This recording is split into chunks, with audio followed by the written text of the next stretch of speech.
Paz do Senhor, meus irmãos, bom dia para todos. Estamos em mais um domingo em que vamos estudar, a Bíblia, mais um EBD em sua casa. Nós vamos, nesse momento, orar, falar com o nosso Deus. Ore conosco. Maravilhoso Deus, soberano Pai, nós te louvamos, Senhor amado, por esta manhã maravilhosa, ó Deus, em que nós podemos, Senhor, nos reunir para estudar a Tua palavra, Senhor.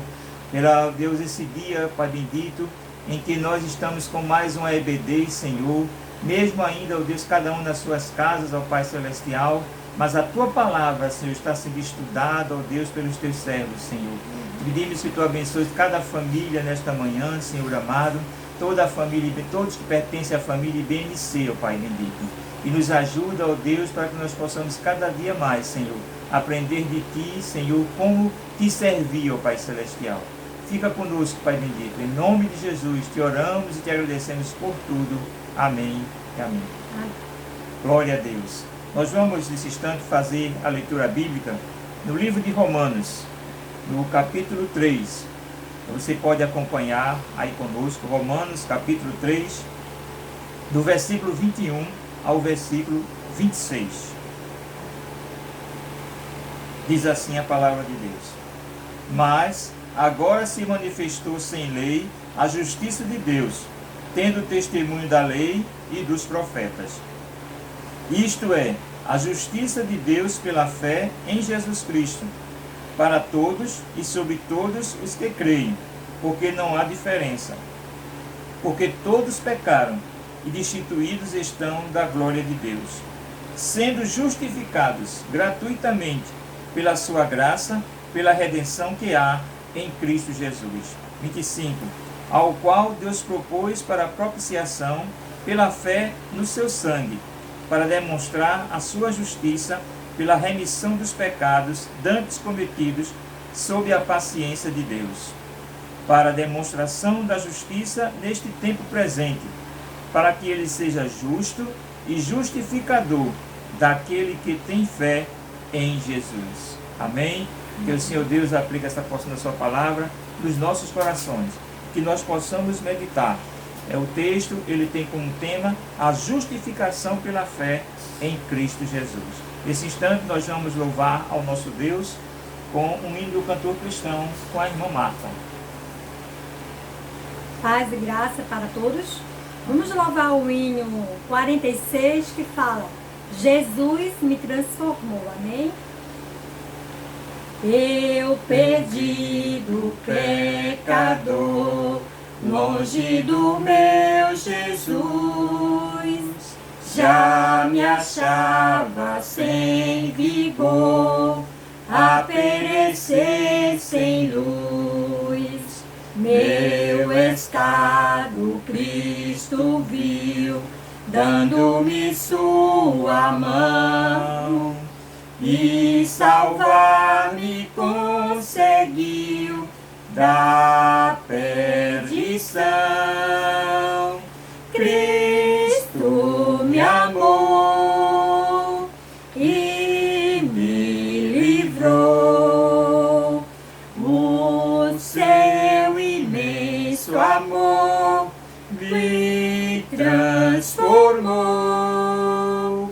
Foi seu querer E o seu poder. Sim, Cristo Salvador me transformou. Minha vida, todo ser, quero lhe consagrar. Ao seu lado vou viver, o seu amor cantar.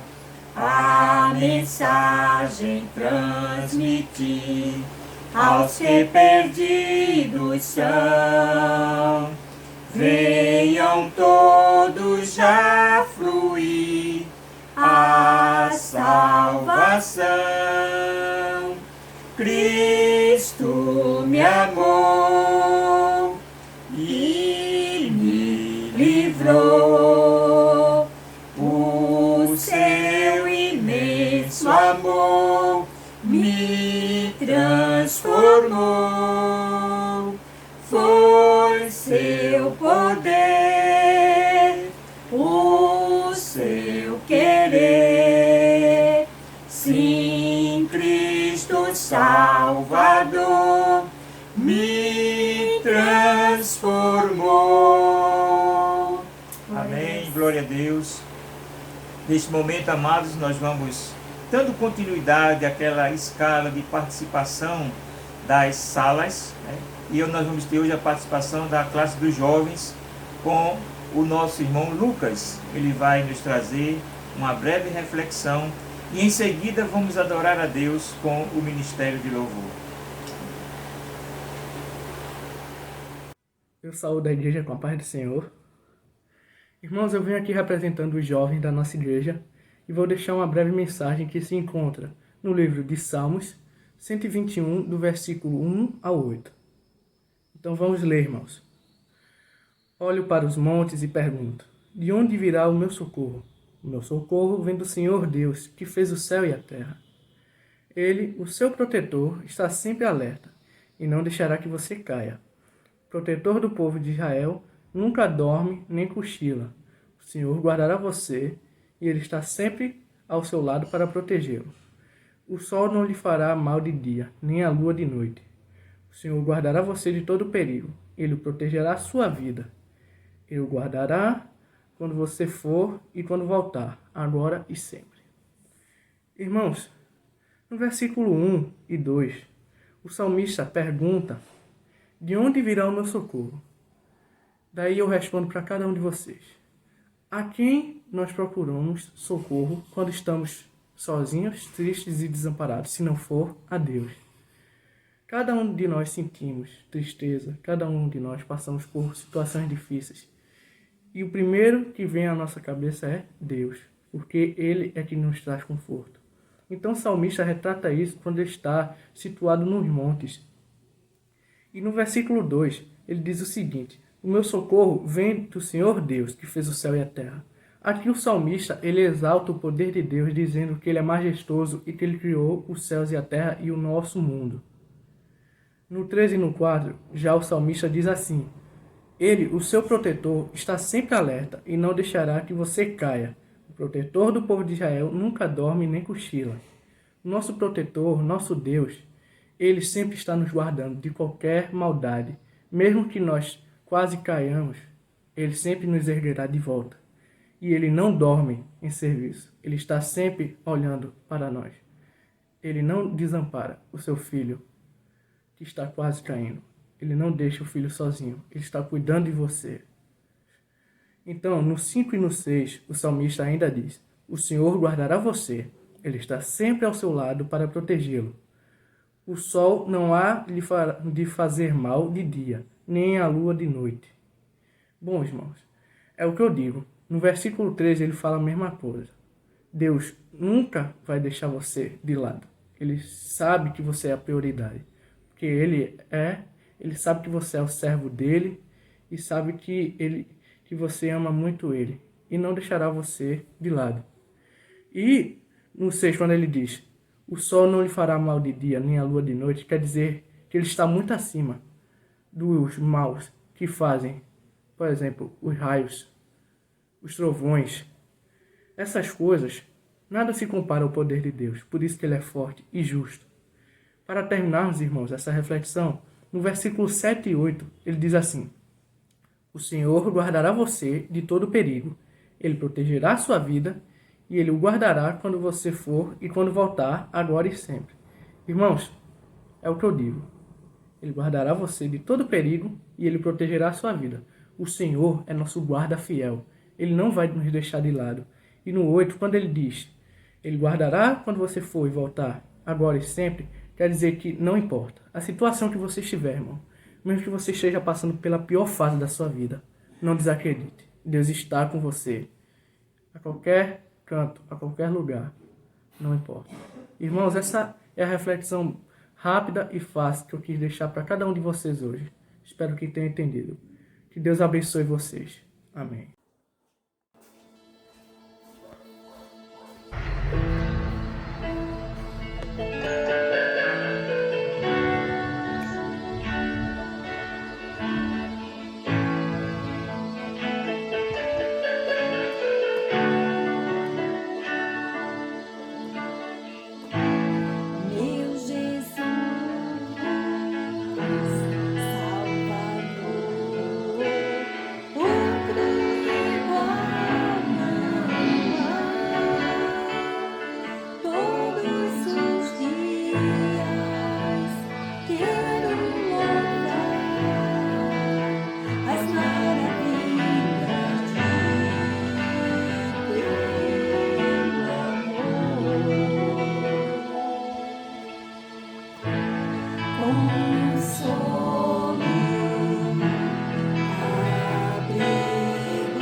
Glória a Deus, louvado seja o nome do Senhor, por mais um momento de louvor e adoração ao nosso Deus.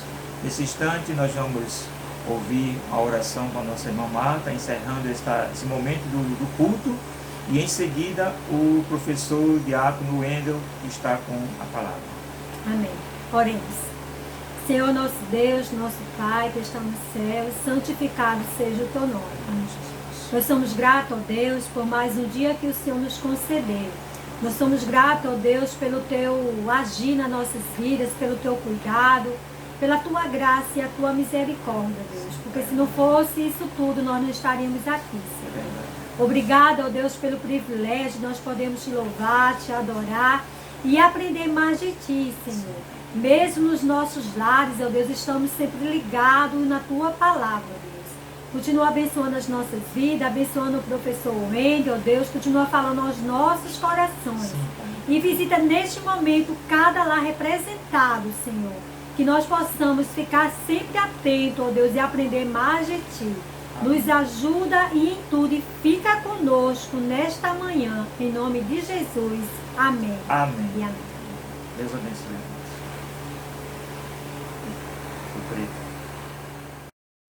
Pai do Senhor a todos, que bom que estamos aqui mais uma vez, né, para estudarmos as nossas lições. Ainda estamos nesse formato, né, de ensino à distância, mas o mais importante agora é que de alguma forma a gente possa estar juntos, né, de alguma maneira, conectados, né, e aprendendo um pouco mais da palavra do Senhor. Vamos dar continuidade à nossa lição do trimestre, que tem por tema a Igreja Eleita, né? E hoje, 3 de maio, nós vamos estudar a nossa lição de número 5. Tá? E a lição de hoje ela tem por tema Libertos do Pecado para uma Nova Vida em Cristo. Dessa forma, eu já convido os irmãos para que a gente já faça a nossa leitura base, né? Eu sempre tenho dito aqui, todos os domingos, os irmãos deixem a sua Bíblia aberta, porque depois da leitura, né, em classe, a gente também vai passar por outros textos importantes, né? Esse trimestre a gente tem como eixo central, né, o livro de Efésios, tá? E hoje vamos ler aí do capítulo 2, do versículo do 1 ao 10. É uma leitura extensa até certo ponto, mas vá acompanhando, vou tentar ler pausadamente, porque esse é o texto base e vez ou outra a gente vai estar voltando estaremos voltando para esse texto, tá? O versículo 1 diz assim: E vos vivificou, estando vós mortos em ofensas e pecados, em que, noutro tempo, andaste segundo o curso deste mundo, segundo o príncipe das potestades do ar, do espírito que agora opera nos filhos da desobediência, entre os quais todos nós também antes andávamos nos desejos da nossa carne, fazendo a vontade da carne e dos pensamentos, e éramos por natureza filhos da ira, como os outros também. Mas Deus, que é riquíssimo em misericórdia, pelo seu muito amor com que nos amou, estando nós ainda mortos em nossas ofensas, nos vivificou juntamente com Cristo, pela graça sois salvos. O versículo 6. E nos ressuscitou juntamente com Ele e nos fez assentar nos lugares celestiais em Cristo Jesus, para mostrar nos séculos vindouros as abundantes riquezas da sua graça, pela sua benignidade para conosco em Cristo Jesus. Porque pela graça sois salvos por meio da fé. Esse texto é importante, esse versículo, né? Ele é chave. E isso não vem de vós, é dom de Deus. O 9, não vem das obras para que ninguém se glorie. E o 10 para encerrarmos. Porque somos feitura sua, criados em Cristo Jesus para as boas obras, as quais Deus preparou para que andássemos nela. Amém? Bom, vamos iniciar a nossa lição. A lição, amados, essa seção, né? Esse trecho aí da Epístola aos Efésios, né? O apóstolo Paulo, ele descreve aqui a libertação dos pecados como sendo um favor imerecido, né? É até o conceito de graça, favor imerecido. E aí Paulo ele descreve que a nossa libertação, né? Ou seja, o fato de sermos libertos do pecado, isso significa um favor imerecido dado por Deus aos salvos. E por que Deus deu esse favor, né? Porque Deus nos libertou. O que foi essa graça? Na verdade, qual o seu objetivo? A fim de que nós, né, desfrutássemos de uma nova vida com Cristo. Então a salvação, ela tem esse contexto. Não somente nos salvou, mas nos salvou para que a gente também venha a desfrutar de uma nova vida em Cristo. O primeiro ponto da nossa lição é a antiga natureza morta em ofensas e pecados. O que é que isso está dizendo, né? O que é que isso quer dizer? Vamos fazer uma pequena abordagem nesse primeiro tópico, né? Normalmente as nossas lições elas têm três tópicos, ok? Esse primeiro, então a nossa condição anterior. Veja, o texto, o versículo, né? O primeiro versículo, ele fala aqui e vos vivificou, estando vós mortos em ofensas e pecados. Ofensa, né, do grego, tem o sentido de passo em falso de forma deliberada, quase que intencional. E pecado, também do grego, descreve aquele que erra o alvo, né? E aí o homem, em sua natureza pecaminosa, decaída, ele é diagnosticado como morto, tá? E aí uma declaração, né, da real condição das pessoas sem Deus. Ou seja, aqueles que não têm Deus, aqueles distantes, os desobedientes, são pessoas mortas espiritualmente. Então o homem, em sua natureza decaída, ele é diagnosticado como morto. E, portanto, nesta condição, ele está sem Deus. né? Ou seja, essa era a nossa condição anterior, uma condição de pecado, distante de Deus e, portanto, morto, né? Ou seja, distante. O pecado ele nos consumiu de tal maneira que espiritualmente nós éramos mortos, né? Isso na nossa condição anterior. E aí a natureza pecaminosa, né, ela impede o homem de ouvir e de obedecer à voz de Deus. Quem assim vive está morto enquanto vive. Então, todo aquele que está distante de Deus nem consegue ou não consegue ouvir a Deus, portanto, não consegue obedecê-lo, né? 1 Timóteo, se você puder abrir aí, 1 Timóteo, capítulo 5, o versículo 6, veja o que é que diz. No entanto, a que somente busca prazeres, embora esteja viva, na realidade está morta, né? Olha só, no entanto, a que somente busca prazeres, embora esteja viva, na realidade está morta, né? Ou seja, isso é a condição do homem distante de Deus, né? Foi a nossa condição anterior e pode ser, de repente, a condição, você, amigo ouvinte aí, que de repente não é evangélico, está assistindo a nossa aula, né? Saiba de uma coisa, enquanto você estiver distante de Deus, você está morto.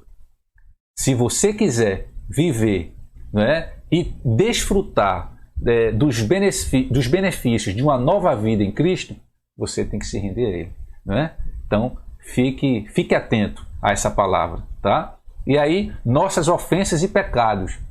Então, vamos dar sequência aqui ao ponto 2. A má conduta, né, que a gente leu no texto, essa má conduta ela é descrita, né, pelo apóstolo Paulo, né, por meio da metáfora do ato de andar. Olha aí, ó, o versículo 2, voltando para Efésios 2, o versículo 2, ele fala assim: nos quais andastes no passado, conforme o curso deste sistema mundial. Então, Paulo ele vai usar a metáfora do ato de andar, né?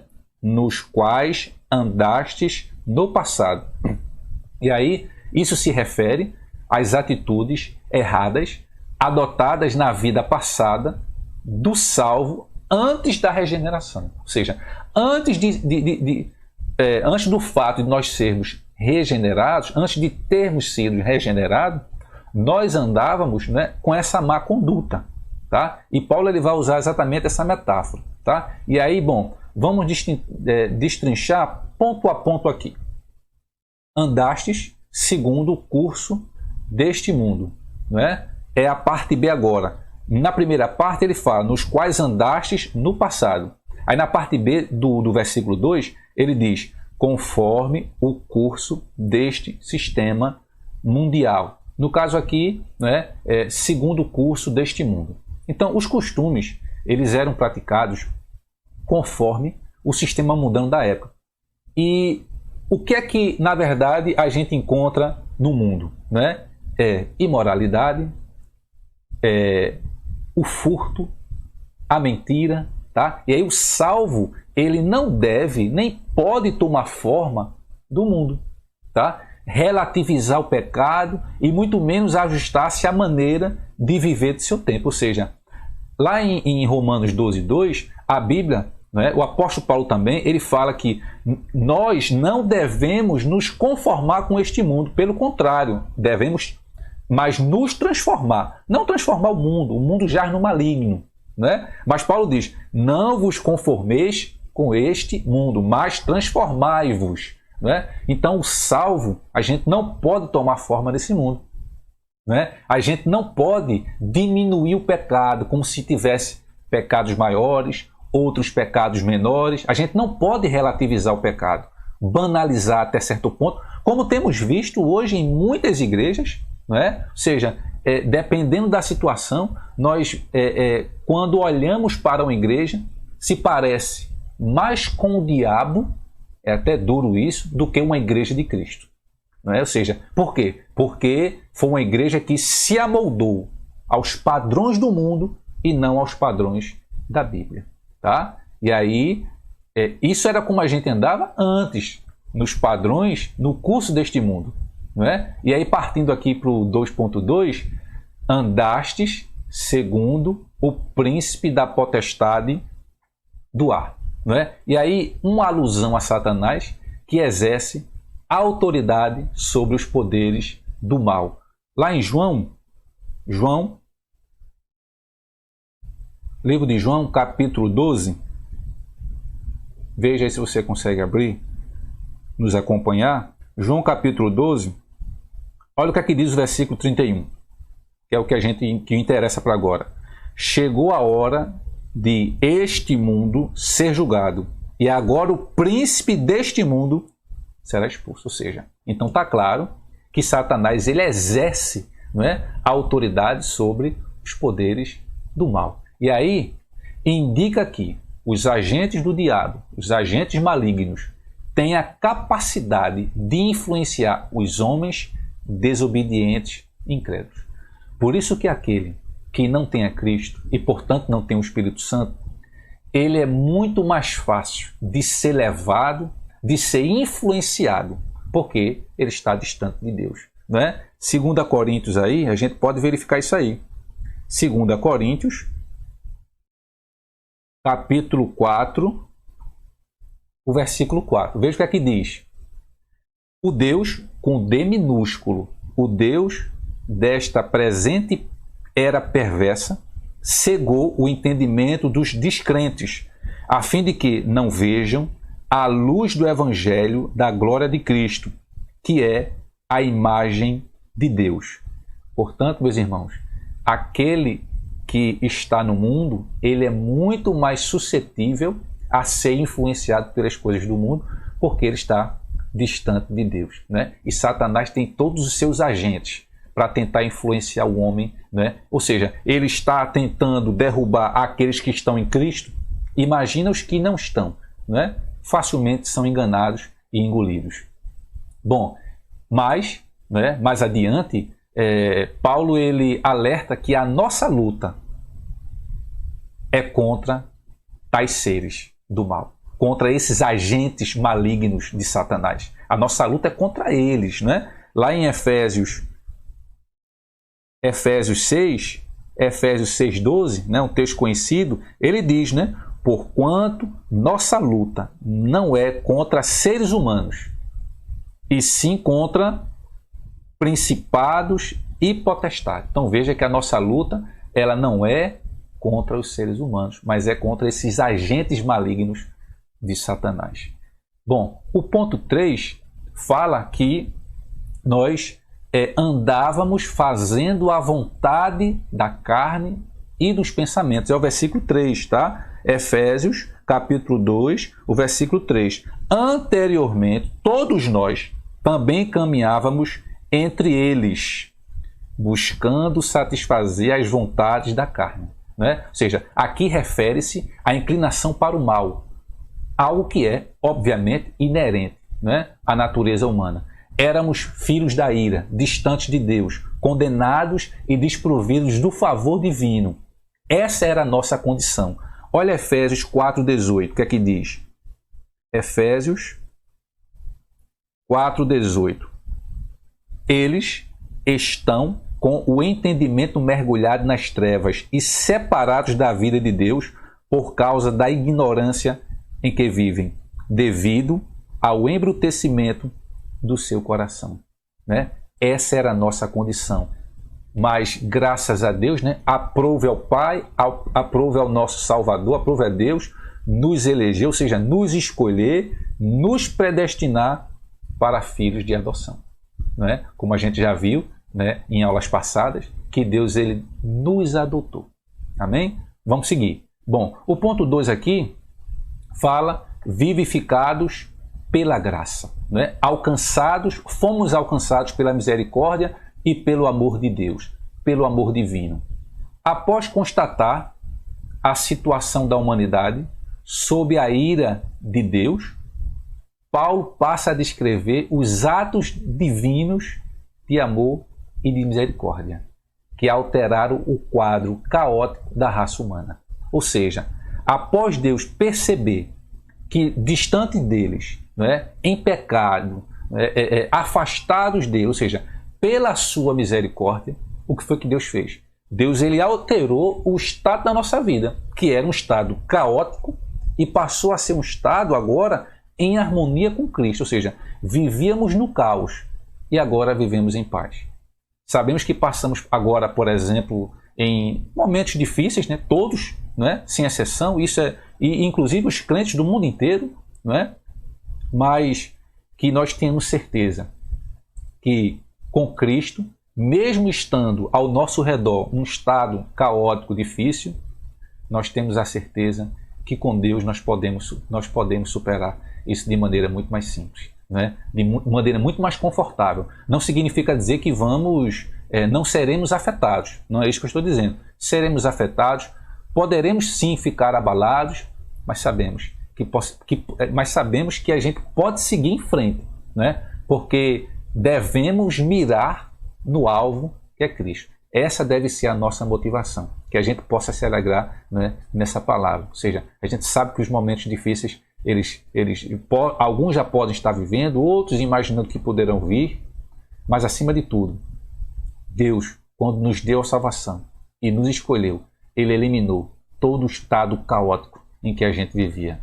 Agora, em meio à guerra, em meio à tribulação, nós podemos dizer, né, que nós podemos dormir, né, porque temos Cristo. Né? Vamos ter a fé que Josué teve. Né? Vamos ter a fé que Davi teve e que tantos outros personagens da Bíblia tiveram para superar esse momento difícil. Né? Enfim, e aí esse ato de misericórdia de Deus para conosco ainda hoje, né, implica o quê? Compaixão e simpatia, né, para nós que somos indignos, né, ou que éramos indignos. E aí a carta aos Efésios ensina que aprove à humanidade o meio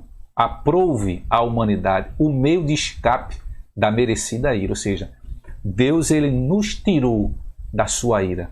Não é? Deus não se mostra apenas misericordioso com esse ato de não nos condenar, né? Mas nos dá uma possibilidade, nos adotar como filho, nos fazer herdeiros. Né? Ou seja, Deus não se mostra apenas misericordioso, mas abundante em misericórdia, ou seja, muito acima, ou seja, tem a misericórdia e tem a abundante misericórdia. Quando Deus ele nos resgatou, expressa exatamente a sua abundante misericórdia. E a Bíblia enfatiza que a magnitude desse amor, que foi a magnitude desse amor que motivou a nossa salvação. Ou seja, foi este grande amor de Deus que motivou a sua escolha para conosco, ou seja, que motivou a nossa salvação. Lá em 1 João, capítulo 4, vamos ver esse texto rápido. 1 João, capítulo 4, o versículo 9. Olha o que é que diz. Foi deste modo que se manifestou o amor de Deus para conosco, em haver Deus enviado o seu Filho, unigênito ao mundo, para vivermos por intermédio dele. Né? Então a Bíblia enfatiza que foi este grande amor de Deus que motivou a salvação. Né? E Paulo, ele enfatiza que o amor de Deus nos alcançou, estando nós ainda mortos em pecado, ou seja, estando nós ainda mortos em nossas ofensas. Né? É o que fala lá, Efésios 2, o versículo 5, a parte A. Deu-nos vida com Cristo, estando nós ainda mortos em nossos pecados. Né? Isso significa que não éramos merecedores desse amor, mas que, mesmo assim, Deus nos vivificou juntamente com Cristo. Né? É a parte B do versículo 5. Veja, deu-nos vida com Cristo, estando nós ainda mortos em nossos pecados. Não é? E aí ele continua. Portanto, pela graça, sois salvos. Né? Essa frase quer dizer que nós nascemos de novo. Né? Ou seja, o fato de Deus nos vivificar, Ele nos fez uma nova criatura. Tá? Fomos vivificados sem mérito algum. Tá? tudo foi efetivado por meio de sua graça, ou seja, do seu favor imerecido. Efésios, capítulo 2, o versículo 8 e 9. Porquanto pela graça sois salvos por meio da fé, isto não vem de vós, é dom de Deus. O 9. Não vem por intermédio das obras, a fim de que ninguém venha a se orgulhar por esse motivo. Não é? E aí Deus, então, ele concede ao homem os mesmos benefícios. Ou seja, agora como filhos, não é? Nós temos os mesmos benefícios alcançados por Cristo. Quais foram? A ressurreição, não é? A vida eterna e o galardão nos céus. Esses benefícios era apenas Cristo, ele tinha esse benefício, né? E ele foi o primeiro a usufruir isso, né? E isso nos garante, ou seja, o fato de Cristo ele ter vivido isso nos garante também que nós iremos viver, porque Deus ele concede ao homem os mesmos benefícios que foram alcançados por Cristo. Cristo foi ressuscitado, também seremos. Cristo é eterno, também seremos, né? E também teremos o galardão nos céus. Amém? Bom, o último ponto da nossa lição é: a salvação não vem das obras. Uma vez salvo, o crente deve praticar as boas obras. Ou seja, as boas obras é uma das características importantes do salvo, não é? Do escolhido por Deus. E aí a graça como meio de salvação. A salvação inclui a libertação da morte, a libertação da escravidão do pecado e da ira vindoura. Ou seja, desfrutar de todas as bênçãos espirituais. A salvação é isso, que nós vamos desfrutar, que nós teremos a chance, né, sendo salvo, de desfrutar todas as bênçãos espirituais. A salvação é a restituição do homem à comunhão com Deus. Ou seja, estávamos distantes de Deus, porém a salvação significa dizer que houve uma ligação, né, entre nós e Deus. Há uma comunhão. A salvação nos permite ter uma comunhão com Deus, né? E aí a palavra graça, né, que significa favor imerecido, é uma palavra que nós usamos muito na igreja, né?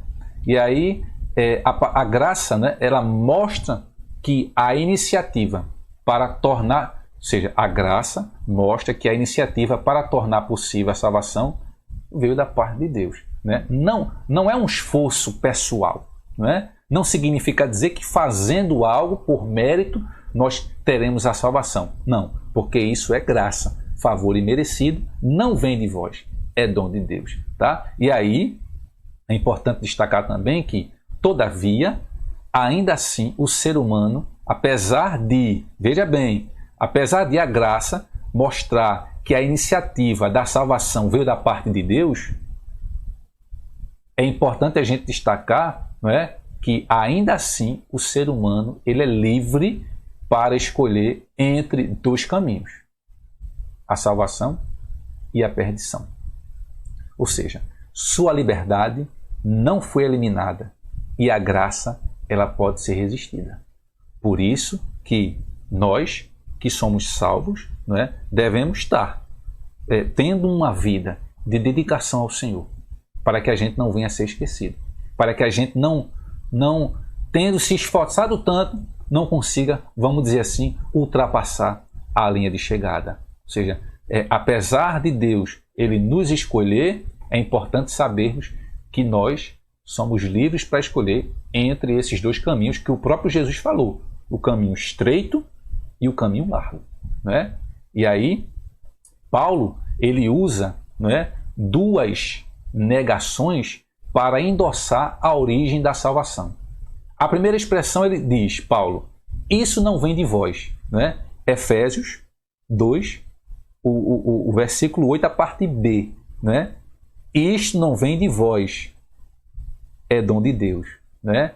Isso é a primeira expressão, tá? Dessas duas negações que Paulo usa nesse texto.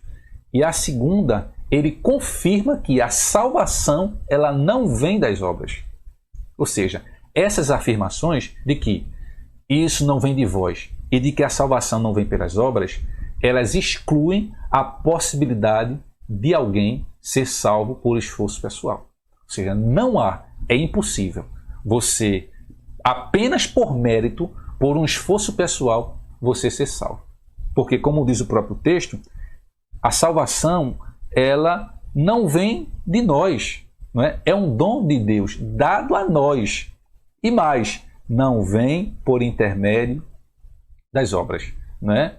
E aí houve uma transformação nisso tudo.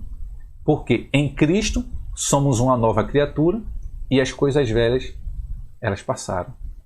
E aí, meus irmãos, para concluirmos, somos instados a andar fazendo boas obras, não como meio para ser salvo, mas como a evidência da salvação. Entendeu isso, meu irmão? Então veja, as obras, elas não nos salvam, porém o salvo, ele tem como evidência da salvação fazer as boas obras.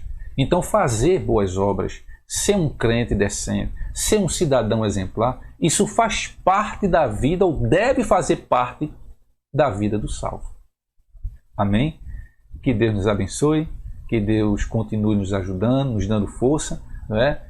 Enquanto ainda estivermos distantes, né? Mas estaremos ministrando as nossas aulas, à distância mesmo, mas de alguma forma próximos, né? Porque sabemos que os irmãos estão orando, têm orado por nós, têm orado pela nossa igreja. Amém? Continue orando pelo nosso pastor, continue orando pelos projetos da igreja, continue orando, né, por cada família da igreja, né, pelos chefes de família, para que Deus ele possa estar abençoando, possa estar dando direcionamento.